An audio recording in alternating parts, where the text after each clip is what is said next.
Hey everyone, my name is John Thornhill and I'm the producer of Dark Age of Camelot. And today I'm going to show you guys an overview of our brand new RvR zone, Ellan Vannin. This zone is part of our 1.119 patch that just hit our Pendragon test server, so if you haven't checked it out, please do. There will be some playtests announced next week and the week after that you guys can come on and check it out in a real-ish RvR setting. In this video, I'll be flying around the zone on our internal server and giving you all a bit of a tour and an in-depth look at some of the new mechanics involved in the zone. First of all, the name Ellan Vannin is a direct translation from the Manx language, M-A-N-X, which literally means Man Island. It's a reference to the real Isle of Man in the Irish Sea between England and Ireland that has a rich history of Viking, English, and Celtic invasions and settlements. And so a lot of the features on the island will actually reference those real historical sites. A couple things you'll notice before I start flying around the zone. The first major thing you'll notice is there's some awesome textures on the zone. Our artists have worked really hard making new textures that give each realm a distinctive feel. So you have that lush grass in the Hibernian side, you have the snow-capped mountains and the evergreens on the mid side, and then you have the picturesque Scottish Highland look on the Albion side.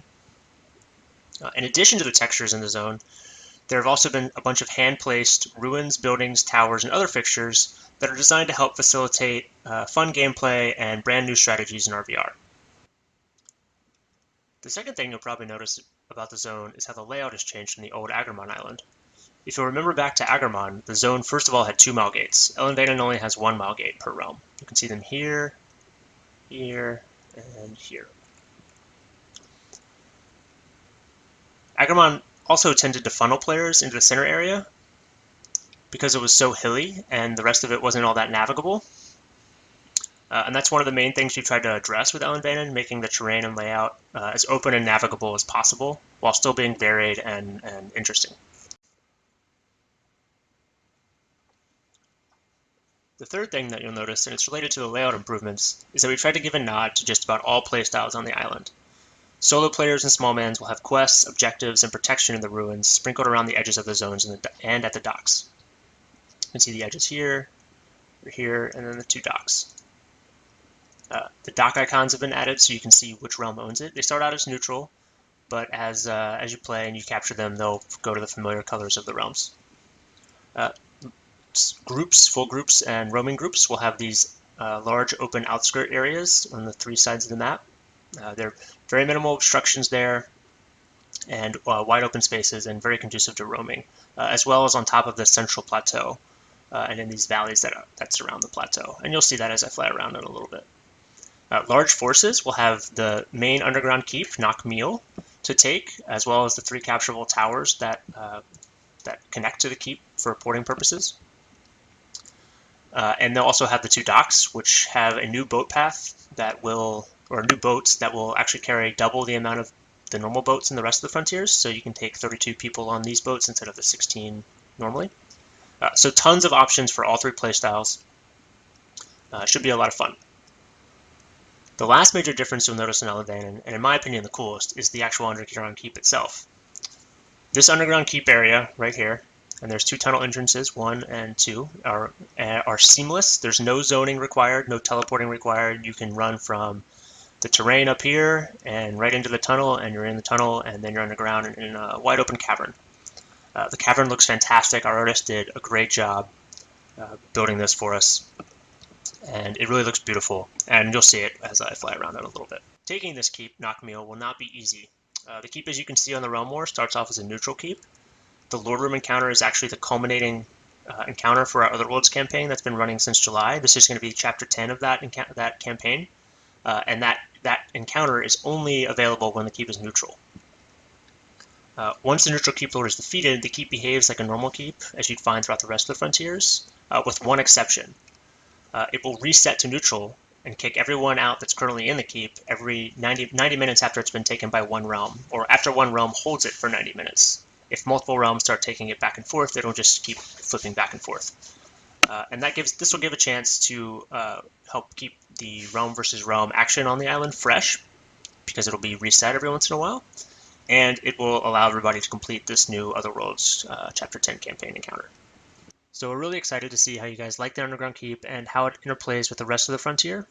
One other thing that it does is if your realm is able to capture it and all 3 of the towers, you can then port to an enemy realm's center keep if you take all 3 of its towers as well. And this is previously a keep that other enemy realms have not been able to teleport to. So yes, there'll be a short amount of time to do it, but if you can time it right, you can take this keep and have a direct port into an enemy realm at their center keep.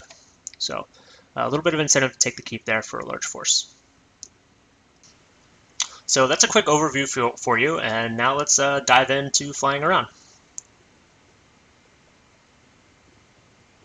All right, so here's the Albion entrance to the Ellan Vannin-Island. Let's head up this hill to the Malgate, straight up to the Malgate. It's very similar for all 3 realms, this setup. You have some added ruins at each Malgate now, and the ruin towers, the ruin labyrinth towers, to help give the Malgate a little bit more of a defensive structure.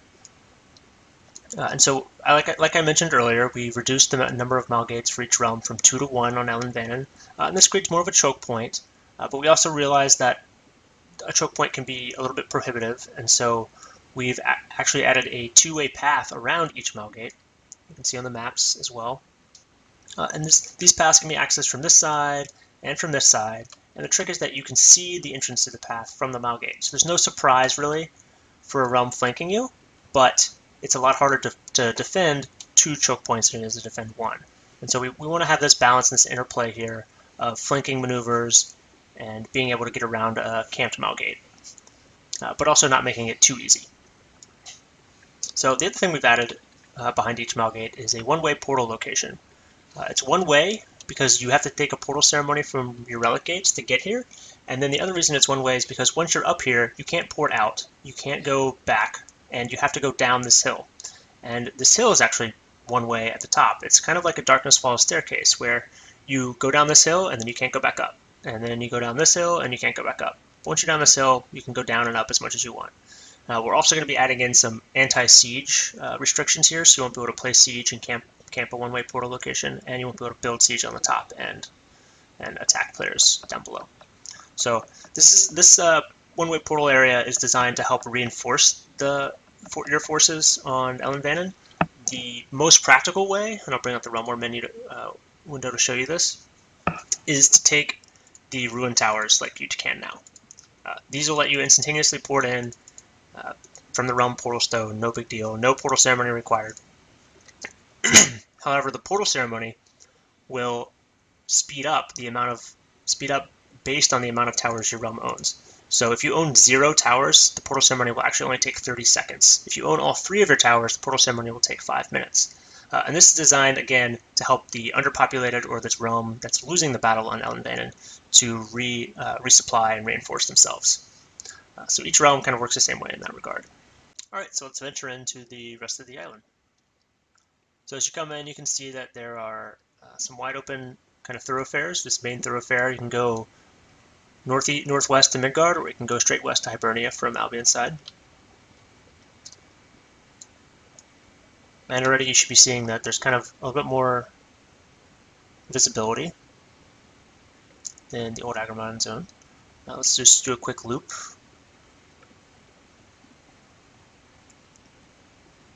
You can see the valley, and there's the top of the plateau. And then also here's the Midgard Malgate and entrance. Here's the 2-way path around the Malgate. So then we come in and we do the rest of the loop down to Hibernia.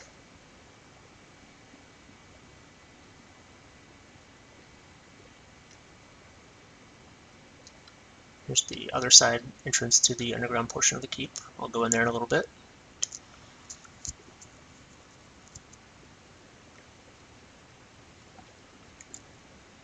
And here is Hibernia's Malgate, and Ruin Tower, and 2-way path. And there's the 1-way portal area.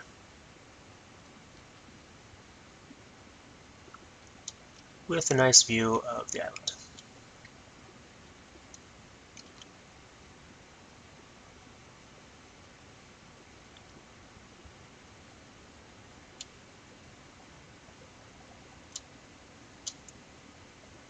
All right, so let's check out the outskirt areas. So just to show you where I am on the map, right here, and we're heading into this little outskirt area here. So you'll notice that the southern portion of the map no longer has docks, like the old Agramon zone. Here you can see some ruins real quick. So yeah, no docks. This southern area, some more ruins, is designed to be a little bit more open than the other outskirt areas, and there's not really any sort of large force objective down here, like the docks. So it's really good for roaming groups. It's a little bit flatter than the others too.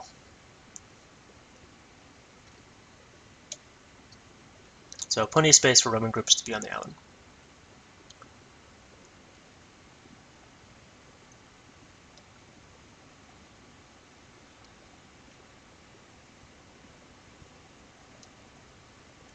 And we'll just check out all the outskirt areas real quick and the 2 docks, and then we'll go into the underground keep.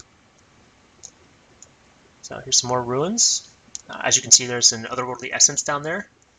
Each ruin area will have a chance to spawn an otherworldly essence, a doppelganger, or a otherworldly ore. We're also thinking about adding in the repair supplies to the dock locations and the rubble around the central plateau up here. The same rubble and supplies from the ruin keeps and the maze areas. So here's another ruin town over there. And let's check out the docks. So the docks have been a big focus here. We want these areas to be very fun areas to fight in, not just have a single little old pier like that we used to have, but actually have a full-fledged dock or shipyard kind of thing going on. So we have some towers added, some merchant stalls, some boats. So it should be a much more dynamic area to fight, and both docks have been given this kind of treatment. And the last outskirt area. We're in the northwest part of the zone. And here's a very familiar Starlight Lake, as well as some more ruined towns.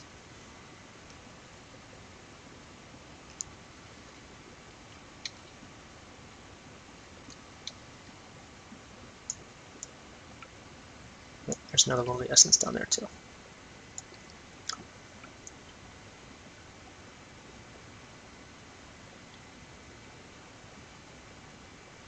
Alright, so as you can see, the plateau is very large, wide open, plenty of spaces for fights. And these towers are tight spaces that small mans and groups can hole up in if they're trying to hide from a large force or defend themselves. There's also a lot of cool gameplay to be had around the actual tunnel entrances themselves. All of this rock is passable terrain, so you can climb up on it and ambush people from it. And again, the tunnels themselves are completely seamless. There's no zoning or teleporting required into here. You simply just run in and you run out. So it's a wide open zone. It's very large. So you have this whole space. You have the whole playable space here in the middle. But then you've also got to remember that almost the entire area here in the center, you have 2 levels to it. You have the underground portion and you have the above ground portion. So very large zone, plenty of space for everyone. All right, so let's head in.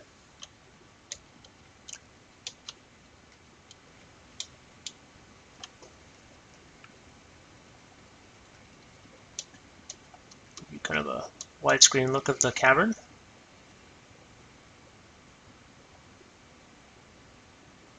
So pretty large underground area, very large underground cavern. The artists have done a great job making this look very epic, very ancient. So here's the keep itself. You have the outer gate, and then you have the inner gate. You have the walls. Players can stand on these. So there's staircases inside, and you can defend against attackers from here.